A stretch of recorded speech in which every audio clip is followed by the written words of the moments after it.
So నిన్న పవన్ కళ్యాణ్ గారు ఒక అభిమానిని కలవడానికి వరంగల్ వెళ్ళారనమాట. సో అక్కడికి వెళ్ళి వచ్చిన తర్వాత కొంతమంది అంటే ఇంకా వైసీపీ వాళ్ళు అనుకోవచ్చు. వాళ్ళు ఏమంటున్నారంటే గతంలో ఆంధ్రాలో గెలవడానికి సుగాలి ప్రీతి పేరుని వాడుకున్నాడు. ఇప్పుడు తెలంగాణలో ఓట్ల కోసం నిరంజన్ని వాడుకుంటున్నారు అని అంటున్నారు. ఇందులో ఎంతవరకు నిజం ఉందండి? అది నిజమైతే కాదండి. దానికైతే మనం వ్యతిరేకించాలి. ఎందుకంటే ఓట్ల కోసం చూసే వాళ్ళకి అది కనిపిస్తుందేమో కానీ ప్రేమ అనురాగాల కోసం చూసే వాళ్ళకైతే ఆ పిల్లవాడి కష్టం, ఆ పిల్లవాడి బాధ కనిపిస్తుంది. నేనైతే వాస్తవంగా చెప్తున్నా. ఇదంతా ఏంటంటే రాజకీయం కోసం వీళ్ళు చేస్తున్న కుట్రలు తప్ప పవన్ కళ్యాణ్ గారు ఏ రాజకీయ అంగాపాలు చేయలేదు, ఇది రంగు రాకపాలు చేయలేదు. ఆయన వచ్చింది జస్ట్ ఆ పిల్లవాడిని కలవటానికి. ఆ పిల్లవాడి దగ్గర ప్రేమగా మాట్లాడితే రేపు ఏమన్నా పిల్లవాడు లేచి నడవగలుగుతాడా అని చెప్పి దానికోసం వచ్చాడు తప్ప ఇంకా ఈ రాజకీయం చేయడానికి అయితే రాలా. అంటే వస్తే నార్మల్ గా రావచ్చు కదా, అంతమంది అంత హడావిడి చేస్తూ రావడం ఎందుకు, అంతమంది కెమెరాలు ఎందుకు, అంత పెద్ద కార్ వేసుకొని కాన్వాయ్ చేసుకొని రావడం ఎందుకు? ఇప్పుడు ఆయన డిప్యూటీ సీఎం అన్న తర్వాత రారా? ఇప్పుడు ఇక్కడ సీఎం అయిన తర్వాత కేసీఆర్ గారు ఒకవేళ ఆంధ్రాకి వెళ్ళిన తర్వాత అక్కడ ఉన్న తెలంగాణ వాళ్ళు ఎవరు చూడటానికి రారా? వస్తారు కదా. మరి ఏదైనా న్యాయం ఉండి మాట్లాడాలా. జనాలు చూస్తున్నారు, కొంచెం చూస్తున్నట్టు మాట్లాడండి. పవన్ కళ్యాణ్ గారి గురించి మీకు ప్రేమ అనురాగాలు లేకపోయినా అన్ని తిట్టినా పర్వాలేదు, కానీ ఆ పిల్లవాడిని చూడండి, ఆ పిల్లవాని బాధ చూడండి. ఇప్పుడు ఇంతమంది పవన్ కళ్యాణ్ గారిని తిడుతున్నారు, ఎంతవరకు ఆ పిల్లవానికి సాయం చేశారు? వీలైతే వెళ్ళండి, ప్రతి ఒక్కరు ఒక 5-5 లక్షలు ఆ పిల్లవానికి ఇవ్వండి. ఇంతమంది గొంతులు చించుకొని పవన్ కళ్యాణ్ గారిని తిడుతున్నారు కదా, మీరు వెళ్ళి సాయం చేయండి. ఇప్పుడు ఆ పిల్లవాడు బాగుపడతాడు. ఎవరు బాగుపడ్డా పిల్లవాడు బాగుపడితే మనకు అందరికీ సంతోషమే కదా. అన్న ఇప్పుడు ఆయనకు ఈ తిట్లు ఈ విధంగా విమర్శించడం అనేది కొత్తేం కాదు, గత 15 years నుంచి కూడా అలవాటే. బట్ ఆ చిన్న పిల్లాన్ని కూడా రాజకీయాల కోసం వాడుకుంటాడు అంటే అలాంటి మనస్తత్వమేనా? ఇక అది ఈ మాట్లాడే వాళ్ళకి లేని మనస్తత్వం. ఆయన అయితే అలాంటి వ్యక్తి అయితే కాదు. ఎందుకంటే 175 స్థానాలకు పోటీ చేసి ఒక్క సీటు గెలిచి కూడా ఆయన పోయినప్పుడు కూడా కుంగిపోలా. నేను లేచి నిలబడగలను అని చెప్పేసి ఆయన నిలబడ్డ వ్యక్తి, తిరిగి గెలిచి చూపించిన వ్యక్తి ఆయన. అది కూడా జగన్ లాంటి వ్యక్తి మీద తిరగబడి గెలిచిన వ్యక్తి. దానికి మనం మెచ్చుకోవాలా పవన్ కళ్యాణ్ గారిని. ఆయన ఎలాగైతే ఓడిపోయాడో, అంత దారుణంగా ఓడిపోయాడో అంతే మెజారిటీతో గెలిచాడు. 100 స్ట్రైక్ రేట్తో గెలిచాడు. జగన్ గారు ఒక ఏనుగు లాంటి వాళ్ళు ఆ టైంకి. అని ఒకవేళ ఈ చిన్న అబ్బాయిని కూడా రాజకీయాల కోసం వాడుకున్నారు అనుకుంటే, అంటే ఒకవేళ అనుకుంటే జనాలు అంత పిచ్చోళ్ళ? లేదు. తెలంగాణ ప్రజలు దానికైతే సపోర్ట్ చేయరు. తెలంగాణ ప్రజలు చూస్తున్నారు. దయచేసి నాయకులు ఎవరు, కాంగ్రెస్ అయినా, బీజేపీ అయినా, లేకపోతే బీఆర్ఎస్ అయినా, ఇంకొకటి తెలంగాణ జాగృతి పార్టీలు అయినా, ఇంకేదైనా సరే మాట్లాడకుండా ఉండటం దీని వరకు కరెక్ట్. మీ మంచిగా చెప్తున్నాం. ఎందుకంటే పవన్ కళ్యాణ్ గారి దగ్గర పెట్టుకొని అనవసరంగా నలిగిపోవటం మీకు చాలా వరకు లాస్ అవుతుంది. దీనివల్ల ఏమైపోతుందో కూడా మీకు 28 ఎలక్షన్లో మీకు రిజల్ట్ తెలిసిపోతుంది. ఆయనతో పెట్టుకున్న వాళ్ళు ఎవరు గెలిచినట్టయితే చరిత్రలు లేదు. ఆయన తిరగబడినంత వరకు బాగానే ఉంటుంది. ఆయన ఇప్పుడు వీళ్ళకంతా ఒకటే భయం అండి, పవన్ కళ్యాణ్ గారు సనాతన ధర్మం వైపు మాట్లాడుతున్నారు, ఈ సనాతన ధర్మం గురించి మాట్లాడిన వ్యక్తులకి ఆయన సపోర్ట్ చేస్తారని చెప్పేసి దాని గురించి వీళ్ళు భయపడుతున్నారు తప్ప లేకపోతే ఏమీ లేదు. ఎందుకంటే ఆయన ఇప్పుడు మనకందరికీ ఫస్ట్ టైం దేశంలో స్టాండ్ తీసుకున్న వ్యక్తి పవన్ కళ్యాణ్ గారే. నేను సనాతన ధర్మం వైపు ఉంటానని చెప్పిన వ్యక్తి కూడా ఆయనే. ఆయన ఓటు బ్యాంకు గురించి ఆలోచించాల, నా రాష్ట్రం, నా దేశం, నా ప్రజలు అని చెప్పి ఆలోచించాడు. ఎందుకంటే మన గౌరవాలు, మన ఆత్మగౌరవాలు, మన పూర్వ కట్టడాలు ఇవన్నీ మన చరిత్ర, దాని గురించి అన్నీ తక్కువే. నేనైతే ఒకటే చెప్తున్నాను, పవన్ కళ్యాణ్ని ఈ పిల్లవాడి విషయంలో రాజకీయ పరంగా చూడకండి. ఆయన జస్ట్ ఇప్పుడు ఆయన ఏం డబ్బులు ఇచ్చుకొని కార్యకర్తలను పిలిపించుకోలేదు. ఆయన ఏమి జెండాలు పట్టుకొని వచ్చేసి నా కార్యకర్తలు అని చెప్పేసి చెప్పలేదు. అలాంటివి ఏం చేయలేదు. రంగు ఆర్పటం లేదు. వచ్చాడు, ఆ పిల్లవాడికి ఏం మాట్లాడాలో అది మాట్లాడాడు, ఆ పిల్లవాడికి ఏం చేయాలో అది చేశాడు. దాన్ని మాత్రం చూద్దాం అంతే. జస్ట్ దాని వరకే చూడాలా. అంటే ఎవరికైనా హెల్ప్ చేస్తే గెలవటం కోసమే హెల్ప్ చేస్తారా? ఏమన్నా ఆశిస్తే అందరూ అలా కుక్కలాగా ఉంటారు కదా. 10 మంది న్యాచురల్ గానే హెల్ప్ చేసే నేచర్ ఉంటుంది. అందరు చెడ్డోళ్ళు ఉండరు. 10 మంది ఉంటే 10 మందిలో 8 మెంబర్స్ చెడ్డోళ్ళు ఉన్నా లాభాల కోసం హెల్ప్ చేసినా ఒక 2% మంచిగా ఏమి ఎక్స్పెక్టేషన్ లేకుండా హెల్ప్ చేసే కూడా ఉంటారు.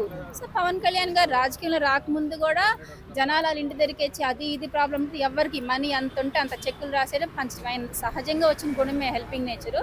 సో ఇప్పుడు ఈ అబ్బాయి ఆయన పేరు నిరంజన్ కోసం హన్మకొండ వెళ్ళాడు. ఆయన పవన్ కళ్యాణ్ గారు సొంతగా ఏమి వెళ్ళలేదు కదా. అబ్బాయిది స్ట్రాంగ్ డిజైర్, కోరిక ఏంటి, నాకు పవన్ కళ్యాణ్ గారిని చూడాలని ఉంది, నేను కలవాలని అంటే ఆ అబ్బాయి రిక్వెస్ట్ మీద సింపతితో వచ్చాడు. ఓకేనా? సో ఇందులో పవన్ కళ్యాణ్ వచ్చి ఏమన్నా ఇక్కడ టెర్రరిజం చేశాడా? తెలంగాణలో ఏమైనా బాంబ్ బ్లాస్ట్ చేశాడా? ఎవరికైనా ఇల్లులు కూల్చాడా? ఎవరి నోట్లైనా మట్టి కొట్టాడా? ఎవరికైనా స్కీమ్స్ ఇస్తానని ఇవ్వకుండా ఉన్నాడా? అలా ఏం చేయలేదు కదా. మరి ఎందుకు ఆయన మీద పడిపోతున్నారు అందరూ? లేదంటే ఓట్ల కోసం వచ్చి ఏమైనా నోట్లు పెంచాడా, ఏమైనా మనీ పెంచాడా, నాకు ఓటేయండి పంచలేదు కదా. ఆ పిల్లోడు అడిగితే సొంతగా వచ్చాడు. మరి ఇందులో మీకు మంచి చేస్తే కూడా చెడు ఎలా కనిపిస్తుంది? పబ్లిక్ అసలు కళ్ళు ఏమైనా కాగులు కొట్టేసినాయా? మంచిలో కూడా చెడు ఎత్తుకుంటారా? అంటే మీరు ఇప్పుడు ఆయన ఈ పిల్లాన్ని కలవడానికి రావడానికి రాజకీయాలకు ఎలాంటి సంబంధం లేదు. ఆయన మీద ఫేక్ రూమర్స్, కొంతమంది మీడియా వాళ్ళకి మనీ ఇచ్చి కూడా రూమర్స్ స్ప్రెడ్ చేస్తున్నారు. ఎందుకోసం అంటే ఎప్పుడు ఇక రాజకీయ నాయకులకు ఉన్న రోగమే కదా, ఎప్పుడు ఒకరి మీద ఒకరు బురద జిమ్ముకుంటాం.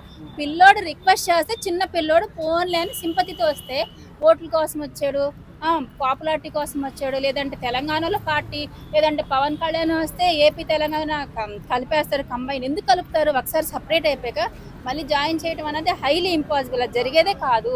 సో దీన్ని రీజనల్ పరంగా కూడా పబ్లిక్కి పని పాట ఏమేది, రీజనల్ పరంగా కూడా దీని అంతా ఇలా విడగొట్టేసి మాట్లాడుతున్నాడు. ఒకసారి విడిపోయాక మళ్ళీ కలవదు, అది జరిగే పనే కాదు. ఏముంది, వైసీపీ వాళ్ళకి ఒకటే కావాలి. ఏంది ఇప్పుడు ఇప్పుడు ఏదైనా మంచిగా జరిగినా కానీ చేస్తానా కూడా వాళ్ళకి నచ్చదు. వాళ్ళు ఏదైనా ఉన్నా వాళ్ళు ఇది చేయాలి, చెడుగానే చేయాలి, మనకు మంచి అనేది చేయకూడదు. వాళ్ళ వాస్తవానికి అది ఉంది ఒకటి. వాళ్ళు ఏమనుకుంటారు అంటే ఇప్పుడు మంచి చేసారు అనుకో, అరే వీడు ఎందుకు మంచి చేస్తుండు, మళ్ళీ మా పేరు పోతుంది కదా, మళ్ళీ మంచిగా ఉన్నవని చేయడానికి కరెక్ట్ ఉంటారు వీళ్ళు వైసీపీ వాళ్ళు. వాళ్ళకు ఉన్నది అది గుణం కదా. ఫస్ట్ నుంచి వాళ్ళు ఏం చేశారని అన్నీ చేసేయడం నేరాలే కదా. ఇంకా వాళ్ళు ఫస్ట్ నుంచి ఒకరు మంచి చేస్తున్నారంటే వాళ్ళకు కూడా ప్రాణం ఆగదు కదా. ఏదో ఒకటి అనాలి, మనం ఏదో ఒకటి మీడియా ముందర కనబడాలి. పవన్ కళ్యాణ్ మంచి పని చేస్తున్నా, అరే నేను మళ్ళీ కనబడాలి కదా ఆ ఉద్దేశంతో బయటకు వచ్చి మాట్లాడుతుంటారు అంతే తప్ప. కానీ వాళ్ళకి మంచి పని చేయాలనేది ఏనాడు రాదు కూడా. అంటే ఇక్కడ ఈ అబ్బాయిని ఒక అభిమానిగా కలవడమే కాకుండా రాజకీయ పరంగా కుట్ర కూడా దీని వెనకాల ఉందని అంటున్నారు. అది ఎంతవరకు నిజం అనుకోవచ్చు? అనుకునేటోడు అనుకుంటూనే ఉంటాడు. ఎందుకంటే మంచి చేస్తున్నారంటే రాజకీయాలు అనుకుంటారు. ఆయన రాజకీయ నాయకుడు కాబట్టి అనుకుంటారు. మరి అనుకునేటోడు అనుకుంటూనే ఉంటాడు. అది మనం ఏం చేయలేము. అనుకునేటోడు అనుకునేటప్పుడు మనం వీళ్ళది ఏంటంటే వీళ్ళు మంచిగా చేయరు కదా, పక్కోడు మంచి చేస్తే మనకు నచ్చదు కదా. అట్లా అంటే మీరేమనుకుంటున్నారు? ఒక హీరోగా వెళ్ళిండా లేకపోతే రాజకీయ నాయకుడిగా వెళ్ళిండా అబ్బాయి? ఆయన స్వయంగా సేవకుడుగా వెళ్ళిండు. ఏదైనా చేయాలి అనుకున్నాడు కాబట్టి వెళ్ళిండు. సహాయం చేయాలి అనుకున్నాడు, సహాయం చేసిండు. పాపం ఆ బుడ్డోడికి ఒక లాస్ట్ కోరిక ఆయన చూడాలని. హ్యాపీ చూసిండు, బుడ్డోడు హ్యాపీ, ఆయన హ్యాపీ. ఇంకా మంచిగా కావాలని వాళ్ళకు కూడా కోరిక కాబట్టి పోయిండు. అంతేగాని వైసీపీ వాళ్ళు ఏదో చెప్పారని మనం ఏదో చెప్పారంటే వాళ్ళకి ఎప్పటికైనా అదే దరిద్రం, ఎప్పటికైనా వాళ్ళ మొగాలు అట్లే ఉంటాయి, ఏడ్చినట్టే ఉంటాయి, జనాల మీద ఏడ్చినట్టే ఉంటారు. అంతే వాళ్ళ బతుకులు కూడా మారవు. ఇంకా ఆ లెక్కను లెక్కేసుకుంటూ పోతే ఎవరో ఒకరు, ఒక పెద్ద మనిషి లేదా film industry actor, Pawan Kalyan కాకుండా ప్రతి యాక్టర్ ఉన్నారు. అలా ఎవరో ఒకరు పోయి ఒక వ్యక్తి పేరు చెప్పుకొని, లేకపోతే ఒక నిరంజన్ కానీ ఆ అమ్మాయి పేరు ఏదో చెప్పారు కదా, సుగాలి ప్రీతి, ఇలా ఆ అమ్మాయి కాకుండా ఈ అబ్బాయి కాకుండా ఏ 10 మందికో పోయి తన అభిమానం చెప్పి సేవ చేసి అలా వచ్చిన వాళ్ళు అయితే రాజకీయాల్లో చాలామంది ఎప్పుడో నిలబడేవాళ్ళు. దీనికి రాజకీయాలకు సంబంధం లేదు.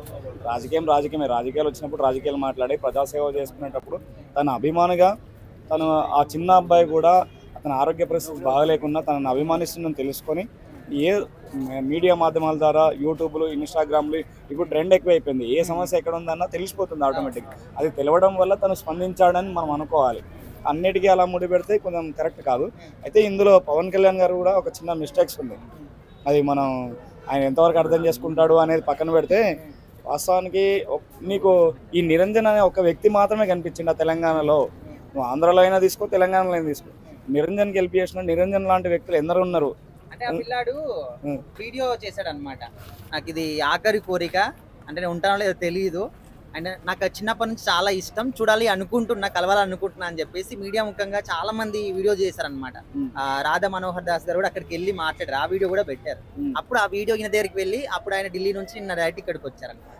స్వయంగా రాలేదు. దాన్ని అలా అభిమాని కోరుకోవడం, ఆశపడడంలో తప్పలేదు. ఒక సినిమా నటుడిగా లేకపోతే నా ప్రేక్షకుల అభిమానుడు అని చెప్పి ఒక వాళ్ళ కుటుంబం కానీ లేదా ఆ అబ్బాయి మీద జాలి చూపించడం, ప్రేమ చూపించడం ఇంతవరకు బాగానే ఉంది. కానీ ఈ మధ్యలో ఏమైందంటే తెలంగాణ కొద్దిగా పొలిటికల్ న్యూసెన్స్ కూడా పెరగడం, దాంట్లో ఇది అడ్వాంటేజ్గా తీసుకుంటారు. మీ మీద అటాక్ చేయడానికి ఇవి సహజంగానే జరుగుతుంటాయి. అది సందర్భాన్ని బట్టి కూడా ఇలాంటి అన్నీ వస్తాయి. వాళ్ళకు ఒక అవకాశం ఇచ్చిన వాళ్ళు అవుతారు. అలా కాకుండా మీరు ప్రజాసేవ చేయండి, రాజకీయాల్లో ఉండండి. మీరు ఢిల్లీలో పోయి మాట్లాడండి, ఆంధ్రాలో పోయి మాట్లాడండి, ఇటు హైదరాబాద్లో వచ్చి మాట్లాడండి. హైదరాబాదే కాదు, తెలంగాణలో ఉన్న ప్రతి మారుమూల గ్రామానికి వెళ్ళి కూడా మీరు సమస్యలపైన స్పందించండి. స్పందించే విధానంలో ఉంటుంది. కానీ ఏదో ఒక టైమింగ్లో ఇలాంటివి చేయడం వల్ల పబ్లిక్లో కూడా వ్యతిరేకత అనేది ఉంటుంది. అది అర్థం చేసుకొని ముందుకెళ్తే మంచిది.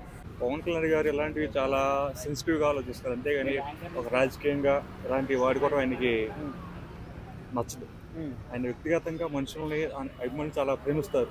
అందులో భాగంగానే హనుమకొండలో ఉన్నటువంటి నిరంజన్ ఇప్పటి నుంచో తను ఒక 7 years నుంచి అదొక 11 బాధపడుతున్నాడు. కాబట్టి తన చివరి కోరికగా అంటే అభిమానులు ఏదైనా కోరుకుని ఆయన చేసేస్తారు అభిమానుల కోసం. అలా అంటే ఇప్పుడు పవన్ కళ్యాణ్ గారు చిన్న పిల్లల్ని కూడా రాజకీయాల కోసం ఓట్ల కోసం వాడుకుంటారు, అలాంటి మనిషి అని మీరు అనుకుంటున్నారు?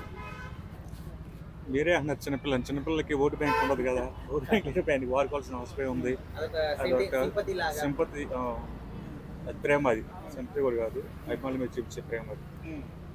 అంటే చాలా మంది అంటే ఇప్పుడు మీ పర్సనల్ ఒపీనియన్ చెప్పండి, ఒక హీరోగా పోయిందా ఒక రాజకీయ నాయకుడిగా వెళ్ళిందా అంటే ఏం చెప్తారు? ఆయన ఒక సమాజ సేవకుడిగా, ఒక బాధ్యత గల వ్యక్తిగా వెళ్ళారు. అంటే ఒకవేళ ఆ విధంగా వెళ్ళాలి అనుకుంటే ఆంధ్రలో కూడా చాలా మంది వ్యాధులు ఉన్న వాళ్ళు ఉన్నారు, అక్కడికి వెళ్ళకుండా ఇక్కడికే ఎందుకు వెళ్ళాడు అని చెప్పేసి కూడా ఒక మాట అంటున్నారంటే వాళ్ళందరూ పవన్ కళ్యాణ్ అభిమానులు అయ్యి ఉంటారు దురదృష్టవశాత్తు. ఆయన మాత్రం ఒక సేవ చేసినటువంటి వ్యక్తి లాగా, ఒక అభిమాని ఒక సేవ కట్టడం లాగా